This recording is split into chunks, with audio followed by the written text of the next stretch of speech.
welcome to this week's edition of Wolves Weekly. I'm your host, Mark Colachico, the Director of Media Relations here at Western Oregon University. I'm joined today by the GNAC men's basketball coach, Brady Bergeson. Brady, congratulations, first of all. Thanks, Mark. Appreciate No it. problem. You know, you guys are coming off a tough road trip up in Alaska. As you say, it's always the longest one of the year, but you came away with a unfortunate 2-point loss up at Anchorage, but then came back with a nice 15-point victory or double-digit victory against Fairbanks. So talk a little bit first, I guess, about the Anchorage game. You know, we played pretty well. We did a lot of things right. We came in and had a game plan, stuck to it. We made some critical errors and left some shooters open defensively a little bit, but you know, over the course of time, we really, by and large, defended pretty well, and they made a lot of shots. They shot over 50% despite it. You know, we needed to tighten up some things defensively just a little bit to really give ourselves the best chance. But the bottom line is, you know, we knew we'd go in there and have another dogfight. You know, they've been playing very well, and we knew it would come right down to it. But we had our chances, you know, down the stretch, and you know, we missed a couple ones that we probably should have made, and that's the way it goes sometimes. You know, we've won a lot of those really close 1- and 2-point possessions this year. We've talked a lot about, and that one we just didn't get done. They did. They closed it on us. They deserved that win, and we're going to have to, you know, we had to lick our wounds a little bit and quickly turn the page and move on, you know, to Fairbanks. But a lot of credit to Anchorage. They played a great game. Yeah, and you know, one of the unfortunate things on that game is, you know, there at the end, Julian had from what I saw, a wonderful look at the basket, and I think he was just maybe expecting a defender to come over and give him a little bit more of a challenge than they did. But like you say, you lick your wounds, you move on. Talk a little bit about the Fairbanks game. So we got off to a little bit of a late start. You know, it's a senior day for them, and the emotions that come with that, you know, as we experienced a week earlier. And those are always dangerous games in some ways to be on the road for. And so, but you have to do it. You have to do it at home. You have to do it on the road. And you know, I don't know if that's what played into it or not, but they came out with a lot of energy, more energy than we did at the beginning.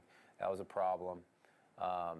It was a pretty close game at halftime, and then you know, we just had to really dig in and give a lot of energy in the second half. And our second unit came in and really gave us some nice minutes, a big chunk in the middle there in the second half, and you know, kind of held a small lead, and then gradually we extended it out a little bit, and then our you know, number of our starters and a few guys came back in, and then we got one more push, one more positive run there, you know, about 2/3 of the way through the half or so to kind of put it into double digits and ended up sealing it. So hard fought one on the road, and Fairbanks, Alaska in general is a hard place to play, and you know, it's a tough road trip. We would have loved to have gotten that sweep. I don't think we've done that before. We'll have to keep that on our board of things we want to accomplish while we're here. But you know, we didn't get it done this year, but you know, came out 1-1 out of the road trip, and we'll take it and move forward onto the GNAC tournament here.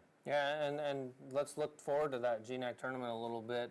You guys don't really know who you're playing, but you have an idea. It's either going to be Anchorage again for the third time this year, or Western Washington as well for the third time this year, and you split with both of them. You know, unfortunately, you're not going to know until really Thursday who you're going to be playing. So, how do you, as a coach and a coaching staff, how do you prepare for not knowing?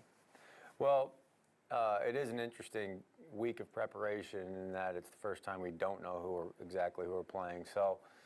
The good news is, I guess, a couple of things. One is we get to watch the game before, obviously. So we'll be there to scout. Our players will be there to watch, and then and we get the day of rest in terms of not competing that day. Second thing is, you know, both those teams beat us last time over the last couple of weeks, and so I think our guys will be hungry, you know, for that reason as well. There's a lot to play for. I don't think we're going to be short on motivation. Nobody is this time of year. But in terms of our own preparation as we go in, you know, it really allows us a week. We know that there's general trends that could go, you know, general things that we could see by either team in terms of the way they come at us. that we'll, prepare for as best we can in practice.